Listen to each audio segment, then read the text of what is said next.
Hello friends, welcome to learning point GS. हम कर रहे थे फ्रेंड्स ईवीएस जो हमारा एनसीईआरटी बेस्ड है यानी पर्यावरण अध्ययन।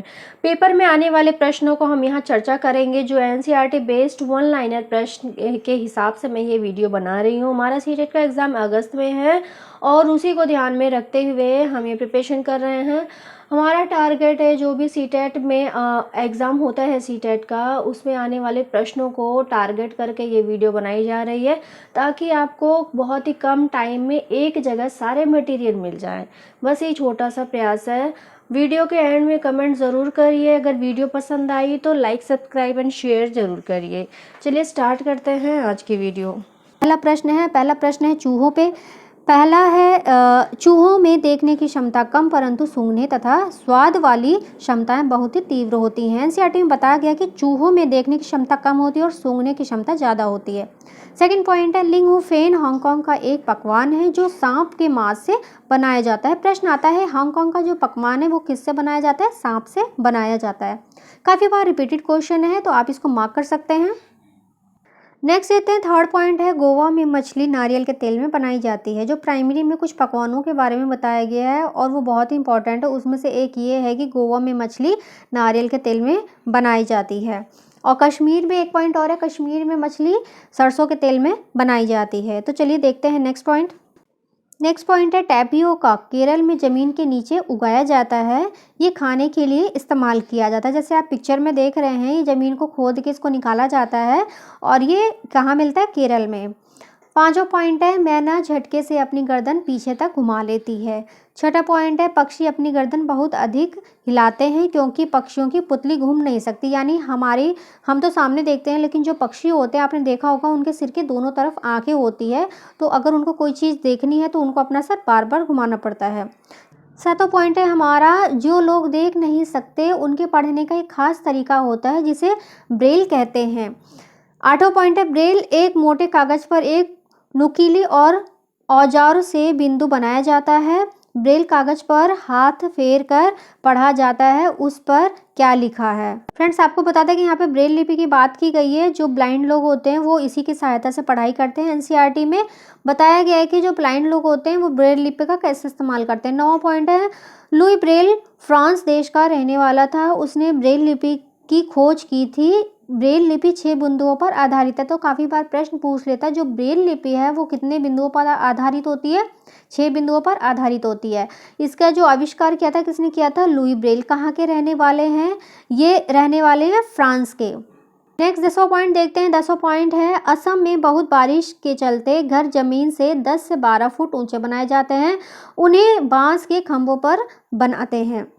11वां पॉइंट है मनाली में भी बहुत बारिश होती है। यह एक पहाड़ी इलाका है। यहाँ पर मकान पत्थर की या लकड़ी पर बनाए जाते हैं। जैसे आप पिक्चर में देख रहे हैं कि जो असम है वहाँ पे बांस का इस्तेमाल करते हैं। बांस को 10 से 12 फुट ऊंचा खड़ा करते हैं, उसके ऊपर वो अपने मकान बनाते हैं जिससे बारिश आने पर उनके घरों में बारिश का पानी नहीं घुसता है। उसी तरह मनाली में भी मकान पत्थरों पे या लकड़ी बनाए जाते हैं, वो ऊंचे रहते हैं। ऊंचा बनाने की वजह यही है जिससे बारिश के समय उनको कोई दिक्कत ना हो। हमें याद रखना होगा कि जो मनाली है उस स्थान पर मकान पत्थर और लकड़ी का प्रयोग करके बनाए जाते हैं और जो असम है वहाँ पे बांस का ही इस्तेमाल करके 10 से 12 फुट की ऊंचाई रखी जाती है और लकड़ी के मकान बनते हैं। चलिए नेक्स्ट देखते हैं। अगला पॉइंट है हमारा पॉइंट 12 जिसमें राजस्थान के बारे में बताया गया कि राजस्थान में बारिश बहुत कम होती है, इसलिए यहाँ मिट्टी के घर बनाए जाते हैं। इनकी दीवारें मोटी होती हैं जिसे लीप पोत कर सुंदर बनाया जाता है। जैसे आप सामने पिक्चर में देख रहे हैं, ये मकान गर्मी में ठंडे रहते हैं और ठंडी में गर्म रहते हैं। ये फ़ायदा इनका होता है। अगला पॉइंट है फ्रेंड्स 13 पॉइंट है 13वां जम्मू कश्मीर में चाय को कहवा कहते हैं। इसमें इलायची और बादाम आदि डाले जाते हैं। तो पूछा जाता है कि जो जम्मू कश्मीर में जो चाय पी जाती है उसको क्या कहा जाता है और इसमें क्या क्या डाल के बनाया जाता है। काफ़ी बार ऑप्शनल में ये भी पूछ लेता है। ये काफ़ी बार जो टीचिंग के एग्ज़ाम्स होते हैं उनमें ये क्वेश्चन रिपीटेड है। आप जैसे अपने सामने स्क्रीन पे देख पा रहे हैं कि यह कहवा चाय की पिक है और इसमें आप देख पा रहे हैं कि इलायची बादाम के अलावा बहुत सारी चीज़ें डाली हुई है। तो ये कहाँ मिलती है? ये जम्मू कश्मीर में मिलती है, वहीं बनाई जाती है और ये काफ़ी स्पेशल होती है। हमने कवर किए हैं क्लास 3 के इम्पॉर्टेंट पॉइंट्स। वन लाइनर ये पॉइंट्स हैं, आपके एग्जाम के पॉइंट ऑफ व्यू से बहुत इंपॉर्टेंट है। क्लास 3 के हमने कवर कर लिए हैं। नेक्स्ट ले रहे हैं क्लास 4th यानी कक्षा 4 के पर्यावरण के इम्पोर्टेंट पॉइंट। तो चलिए स्टार्ट करते हैं। नेक्स्ट है पार्ट 4 से ले रहे हैं। पहला पॉइंट है जो हमारा वल्लम के बारे में है। वल्लम एक लकड़ी की छोटी नाव होती है जो केरल में चलती है। तो प्रश्न कैसे पूछता है कि वल्लम क्या है? एक छोटी सी नाव है, किसकी बनती है? लकड़ी की बनती है, कहाँ चलती है? केरल में चलाई जाती है। तो ये कक्षा 4 से हम यहाँ पे अपने पॉइंट्स ले रहे हैं, तो वीडियो के एंड तक मेरे साथ बने रहिए। सेकंड पॉइंट है राजस्थान में स्थित रेगिस्तान में बच्चे ऊँट गाड़ी यानी जो टांगा टाइप का होता है, जैसे पिक्चर में आप देख रहे हैं, बैठकर इसमें स्कूल जाते हैं। तो इस पार्ट में अलग अलग स्टेट के वाहनों की बात की गई है, उसके बारे में बताया गया है तो बच्चों को कि किसका प्रयोग करके आप स्कूल कैसे जाते हैं। तो राजस्थान में ऊँट गाड़ी का प्रयोग करके बच्चे स्कूल जाते हैं। नेक्स्ट पॉइंट इसी चैप्टर से, चलो स्कूल से ही ले रहे हैं। असम में जो बच्चे इस्तेमाल करते हैं बांस से बने पुल का इस्तेमाल करते हैं। जैसे आप सामने पिक में देख रहे हैं, ये एनसीईआरटी बुक की पिक मैंने आपको डायरेक्ट दिखाई है जिससे आपको समझ में आए। इस बांस के पुल का इस्तेमाल करके बच्चे एक तरफ से दूसरी तरफ जाते हैं। यहाँ बारिश बहुत होती है इसलिए ऊंचाई पर बांस के पुल बांधे जाते हैं। नेक्स्ट देख रहे हैं ट्रॉली। ये ट्रॉली कहाँ इस्तेमाल की जाती है? लद्दाख में इस्तेमाल की जाती है। यहाँ पथरीला पहाड़ी एरिया होता है तो इसलिए लोग ट्रॉली का इस्तेमाल करते हैं एक स्थान से दूसरे स्थान तक जाने के लिए। यहाँ पे बताया गया कि बच्चों को रोज स्कूल जाने के लिए नदी पार करनी पड़ती है। खूब चौड़ी है, ये गहरी है। नदी के पार जाती हुई मजबूत लोहे की रस्सी होती है, ये दोनों तरफ भारी पत्थरों से पेड़ों से कसकर बांधी हुई होती है। यहाँ बताया जा रहा है कि ये एक टाइप की ट्रॉली होती है छोटी सी, यानी ये लकड़ी से बना एक टाइप का झूला होता है जिसमें 4 से 5 बच्चे एक साथ में बैठ सकते हैं और एक किनारे से दूसरे किनारे आराम से चले जाते हैं। अगला देख रहे हैं वल्लम। वल्लम एक लकड़ी की नाव होती है। अभी हमने थोड़ी देर पहले डिस्कस किया था कि लकड़ी की नाव होती है, ये केरल में इस्तेमाल की जाती है, यानी एक किनारे से दूसरे किनारे तक इसका इस्तेमाल करते हैं बच्चे नदी पार करने के लिए। नेक्स्ट देखते हैं बैलगाड़ी। आपको बता दें कि जो मैदानी इलाके होते हैं वहाँ पर बैलगाड़ी का इस्तेमाल किया जाता है। इस पे बच्चे भी बैठ के स्कूल जाते हैं और अन्य काम के लिए भी बैलगाड़ी का इस्तेमाल किया जा सकता है।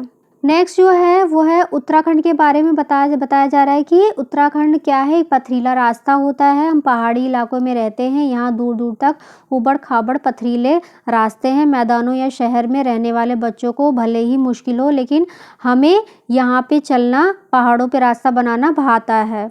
यहाँ बच्चों के माध्यम से बताया जा रहा है कि बच्चों को यहाँ पे भाग के ये लोग पहाड़ जो है वो पार कर लेते हैं, रास्ता बना लेते हैं। बाहरी बच्चों को दिक्कत होगी लेकिन इनको नहीं होती। नेक्स्ट देखते हैं साइकिल की सवारी। ये मैदानी इलाकों में इसका प्रयोग किया जाता है। लंबे रास्ते जो होते हैं बच्चे स्कूल जाने के लिए भी साइकिल का प्रयोग करते हैं। ये उन साधनों की हमने चर्चा की है जो कि एनसीईआरटी में बताया गया कक्षा 4 के। नेक्स्ट देखते हैं, हमारा नेक्स्ट पॉइंट है हाथी के बारे में। ये बहुत इंपॉर्टेंट पॉइंट है और मोस्टली एग्जाम्स में इसमें से एक ना एक प्रश्न आता है। तो चलिए देखते हैं। एक बड़ा हाथी एक दिन में 100 किलोग्राम से ज़्यादा पत्ते और झाड़ियाँ खा जाता है। हाथी बहुत कम दिन में आराम करता है, ये दिन में 2 से 4 घंटे ही सोता है। नेक्स्ट पॉइंट है इसमें हाथी को पानी और कीचड़ से खेलना भाता है, इसके शरीर को इससे ठंडक मिलती है। नेक्स्ट है छठा पॉइंट, हाथी के कान पंखे की तरह होते हैं, यानी गर्मी लगने पर हाथी अपने कानों को हिलाता है। जब आपने देखा होगा कोई हाथी अगर अपने कान हिला रहा है तो किस लिए हिलाता है? अपने आप को हवा करने के लिए। नेक्स्ट 7वां पॉइंट है 3 महीने के हाथी का वजन कितना होता है? 200 किलोग्राम। नेक्स्ट पॉइंट हम हाथी पर ही देख रहे हैं। नेक्स्ट हमारा 8 पॉइंट है हाथियों के झुंड में केवल हथनियां और बच्चे रहते हैं। एक झुंड में 10 से 12 हथनियां और बच्चे होते हैं। कि जो सबसे बुजुर्ग हथनियां होती हैं वह झुंड का नेतृत्व करती हैं। बुजुर्ग हथनियां झुंड की नेता होती है, हम ऐसे भी कह सकते हैं। ये 9वां पॉइंट है हाथी 14 से 15 साल तक ही झुंड में रहते हैं, फिर वह झुंड को छोड़ के अकेले रहने लग जाते हैं। हाथी के ऊपर जो पॉइंट्स हमने डिस्कस किए हैं ये पर लाइन पे देखिए एक एक क्वेश्चन बन जाएगा। ये हर एक टीचिंग एग्जाम में इसमें कुछ ना कुछ पूछ लेता है, तो सेल्फ नोट जरूर बनाते रहिए। चलिए नेक्स्ट देखते हैं। नेक्स्ट पॉइंट है हमारा 10वां पॉइंट है खेजड़ी का पेड़। जैसे पिक्चर में देख रहे हैं कि ये खेजड़ी का पेड़ है।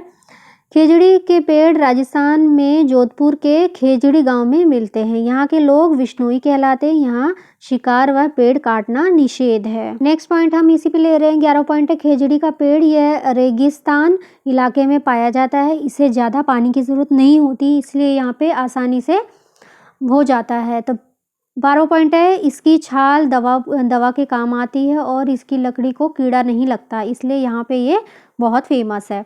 13 पॉइंट है, खेजड़ी के पेड़ की जो फलियां होती है उसकी सब्जी बनाई जाती है। यहाँ के जो लोकल्स होते हैं वो इसकी जो फलियां होती है उसकी सब्जी बनाते हैं।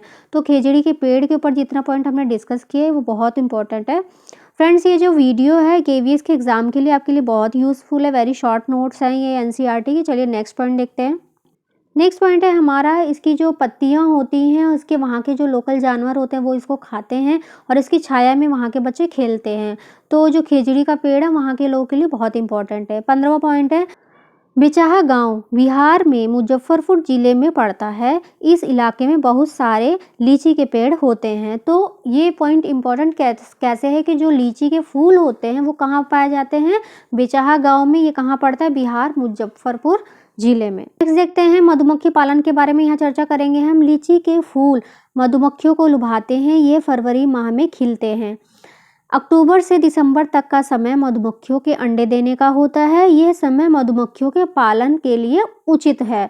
तो काफ़ी बार ये टीचिंग एग्जाम में प्रश्न ऐसे आया है कि मधुमक्खी पालन के लिए कौन सा महीना उचित होता है। जैसे हमने अभी पढ़ा कि अक्टूबर से दिसंबर तक का महीना मधुमक्खी पालन के लिए उचित होता है। नेक्स्ट 18वां पॉइंट है, मधुमक्खियां एक समूह में कार्य करती हैं। मधुमक्खियों के बारे में काफ़ी बार बहुत से प्रश्न घुमा के आते, चले देखते हैं। हर छत्ते में एक रानी मक्खी होती है जो अंडे देती है। छत्ते में कुछ नर मक्खी भी होती हैं और मजदूर मक्खी भी होती हैं। ये दिन भर काम करती हैं। शहद के लिए फूलों का रस ढूंढती हैं। जब किसी मक्खी को रस मिल जाता है तो वो एक अलग तरह का नाच यानी नृत्य करती हैं। उससे दूसरी मक्खी को पता चल जाता है कि रस कहाँ है। वे रस से शहद बनाती हैं और छत्ता बनाना बच्चों को पालना भी इनका काम है। ये ना हो तो छत्ता न बने। तो जो मेन काम होता है मजदूर मक्खियाँ करती है। जो मजदूर मधुमक्खियाँ होती हैं वही काम करती हैं। यदि मजदूर मधुमक्खियाँ ना हो तो छत्ता नहीं बन पाएगा। तो जो छत्ता बनाने का काम और बाकी जो काम होते हैं भोजन ढूंढने का यानी शहद वगैरह ढूंढने का मजदूर मधुमक्खियाँ करती हैं। शहद के बिना छत्ते की सारी मधुमक्खियाँ भूखी रह जाती हैं। नर मधुमक्खी छत्ते के लिए कुछ खास काम नहीं करते हैं। तो काफ़ी बार पूछा गया है कि मधुमक्खी के झुंड में जो अंडे देने का काम कौन करती है, तो रानी मधुमक्खी करती है और जो नर मधुमक्खी होती है खास काम नहीं करते। 21वां पॉइंट है हमारा, सभी चींटियों का काम बटा होता है। फ्रेंड्स, अभी हम ना उनकी बात कर रहे हैं जो इंसेक्ट्स या फिर जो, जैसे हमने मधुमक्खी की बात की, वो लोग झुंड में रहते हैं, झुंड में रह के काम करते हैं। तो सभी चींटियों का काम बटा होता है। रानी चींटी अंडे देती है। सिपाही चींटियां बिल का ध्यान रखती हैं और मजदूर जो चींटियां होती हैं बिल तक भोजन ढूंढ कर लाती हैं। और 22वां पॉइंट है हमारा, दीमक और ततैया भी इसी तरह से समूह में कार्य करते हैं। अभी हमने बताया आपको कुछ ऐसे मतलब यहाँ पे इंसेक्ट्स की, चींटियों की, मधुमक्खियों की बात की गई जो झुंड में रह के काम करते हैं और सबका काम बटा होता है। नेक्स्ट पॉइंट है हमारा 23वां, गांधीधाम अहमदाबाद में, वलसाड गुजरात में और कोझिकोड केरल में पड़ता है। 24वां पॉइंट है, मडगांव गोवा राज्य में स्थित है। इनमें से पूछ लेते हैं कि कौन सा राज्य कहाँ स्थित है, इस वजह से हमने पॉइंट यहाँ लिया है। पॉइंट है 25वां, गोवा से केरल तक के रास्ते में 92 सुरंगें और 2000 पुल यानी 92 सुरंगें और 2000 पुल पड़ते हैं। 20वां पॉइंट है, मलयालम में माँ की बड़ी बहन को बलियम्मा और नानी को अम्मुमा कहते हैं। नेक्स्ट 27वां पॉइंट है, केरल के कई भागों में एक जगह से दूसरी जगह जाने के लिए फेरी और अन्य तरह की नावों का इस्तेमाल किया जाता है। पूछ लेता है प्रश्न कि फेरी किसे कहते हैं। एक प्रकार की नाव को फेरी कहा जाता है। नेक्स्ट पॉइंट 28वां पॉइंट है, बहुत इंपॉर्टेंट, कर्णम मल्लेश्वरी के बारे में बताया जा रहा है। जैसे आप पिक्चर में देख रहे हैं, कर्णम मल्लेश्वरी एक वेट लिफ्टर है। ये आंध्र प्रदेश की रहने वाली है। इनके पिता एक हवलदार हैं। इन्होंने भारत के लिए 29 मेडल जीते हैं। जब ये 12 वर्ष की थी तभी से वजन उठाने का अभ्यास कर रही थी। ये 130 किलोग्राम वजन तक उठा सकती हैं। जैसा हमने बात की, जो कर्णम मल्लेश्वरी आंध्र प्रदेश की रहने वाली है, इनके पिता एक हवलदार थे। इन्होंने 12 वर्ष से ही वेट लिफ्टिंग का यानी कि वजन उठाने का अभ्यास किया, जिसकी वजह से उन्होंने देश के लिए 29 मेडल जीते। ये बहुत इंपॉर्टेंट पॉइंट था। ये हमने कवर किए 30 पॉइंट्स। फ्रेंड्स, ये हमने कवर किए इस वीडियो में 30 पॉइंट्स। ऐसे इंपॉर्टेंट पॉइंट्स है जो हर एक टीचिंग एग्जाम में डेफिनेटली आते हैं। ये हमारा क्लास 3rd और 4th के पर्यावरण के क्वेश्चंस हैं। वीडियो को ज़्यादा से ज़्यादा शेयर करें ताकि उन बच्चों को भी हेल्प मिल सके जो सीटेट की प्रिपरेशन कर रहे हैं। फ्रेंड्स, जो भी सीटेट के एग्ज़ाम्स होते हैं, जिस प्रकार से प्रश्न बनते हैं वन लाइनर, इसी प्रकार से मैं ये प्रश्न ला रही हूँ। वीडियो कैसी लगी कमेंट करके ज़रूर बताइए। मिलेंगे नेक्स्ट वीडियो में। Thank you for watching.